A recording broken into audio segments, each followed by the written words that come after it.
Okay, so I'm back here. So I got it all together. The Wi-Fi card fits in like it's supposed to. Um, got the beeper in the back here. The receiver sitting in the back kind of that way. I put some shrink tubing on the receiver just because it has a lot of open pins. I don't know if you can see it or not. And then I ran the antennas down and then through here like this. And I tripled up on the shrink tubing. I put shrink tubing on the actual antenna wires, and then put shrink tubing over the top of the antenna wire and the zip tie, and then put another piece of shrink tubing on top of all of that. So they're going to be pretty well protected, and they move around a little bit, so it's not going to snap, but they're not going to be able to get up into the props, and that's really what I wanted. I wanted to make them nice and stiff.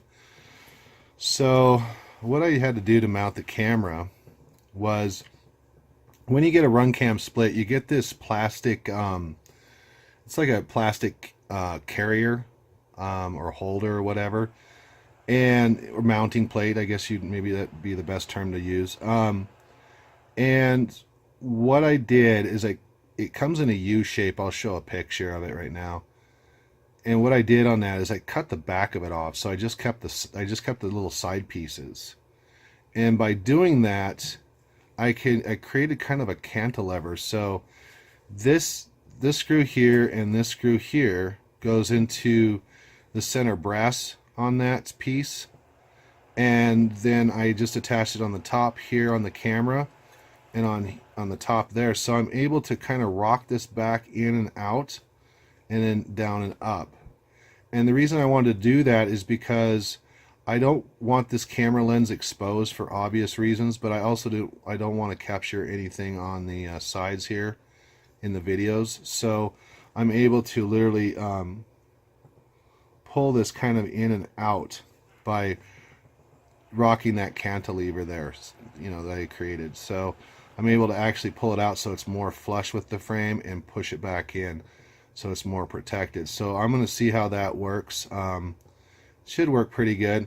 I can also take this apart and put that screw on the middle, and there's 3 spots on a RunCam split camera, and I can, instead of putting it on the top, I can actually put it on the middle one, and then that would raise this camera up even further. So I'm going to play around with that, see where I'm at with that, and like I said, the idea is to protect the camera but not get any of the sides in the view. So it's going to take a little bit of experimenting, a little bit of playing, but it's all together, so it's easy just to take off the one plate here, the carbon plate, and then play around with that, remove the camera a little bit and then adjust it to where I want to. So there's 3 different settings.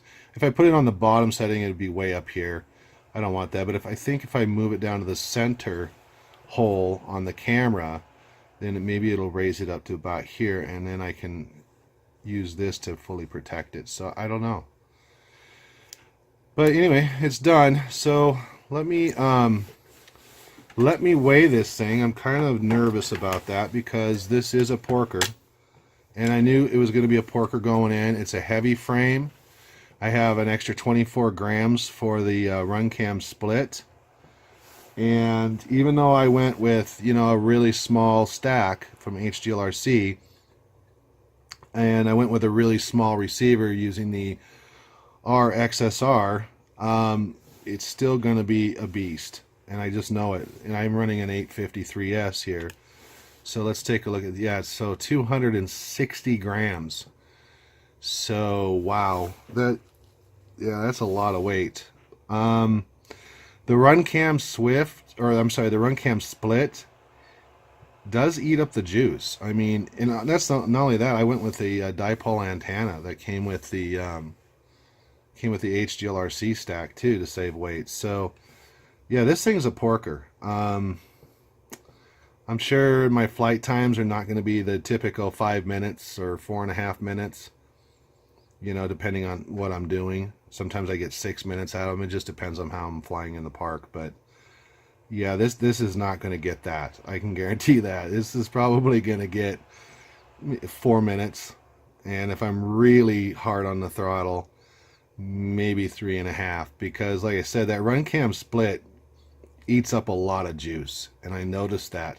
In fact, when I was tuning this in last night on beta flight, it was eating through an 850 pack, just not running the motors, just plugging it in, you know. And between that and the 250 milliwatt video transmitter, along with whatever the board needs, you know, it blew through one of these packs in like about 15 minutes, and to almost at a dangerous level. I mean, it actually dropped it. I'm glad I caught it, because it would have otherwise ruined my batteries. So that's got me a little concerned, because, you know, I'm using the Wi-Fi card to get the video off of the board, and I hope that you can get the videos off pretty quickly. Otherwise, I'm going to be draining batteries right and left. I might have to come up with an XT30 connector for a bigger 3S battery that I have, or something, you know, like an 1800 pack or even bigger. I don't know, but that's got me a little concerned. That's why I think the version 2 is even better, because you can actually, you know, push in and take out the card, and it's quickly read in your computer. And you can also carry extra cards too with you out in the field, where this one's locked in. I mean, that's just all there is to it, is to keep it from falling out during flight and locking up my video and all that kind of business. So yeah, so a real porker. It's gonna snow. We're heading into winter, so I'm hoping this thing flies really good tomorrow to get some flight videos in on it, because I have basically tomorrow. That's the last day, and then after that, it's just going to be Snow City around here. So I'm hoping to tomorrow I get some decent flight video out of this and show you some HD footage. I'm hoping there's not too much jello. If I get a lot of jello out of this camera, I do have some film to create an f-stop, and I've done that before with you know, with my quadcopters that I use for, you know, my camera drones that I've had back in the day. I had to build filters for the GoPro camera to kind of block out the little bit of the light, so that it doesn't give you that those shimmies and shakes, you know. So that's the build, guys. It's really neat. I mean, the Japalura, like I said, is a heavy frame. I mean, it's a lot heavier than any other frame I own. And then coupled that with the RunCam split, you can clearly see, you know, holy crap. All right, guys, thank you very much for watching. And if you like this video, please give me a thumbs up. I really appreciate that. It encourages me to make more. It's just a simple click.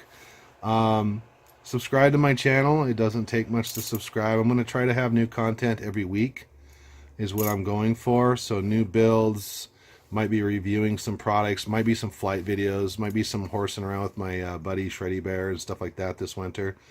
I am going to be flying this winter, because one of the builds coming up is a Nito frame, and it's the brake neck. I did a review on it, an unboxing, and that will be a winter quad. So there's going to be a lot of flying still in the winter. This will not go into the winter, because there's no way I can waterproof that that split, and it'll just burn up, you know, once it gets wet. I'm sure of it. So anyway, thanks, guys. If you have any questions, feel free to ask down below.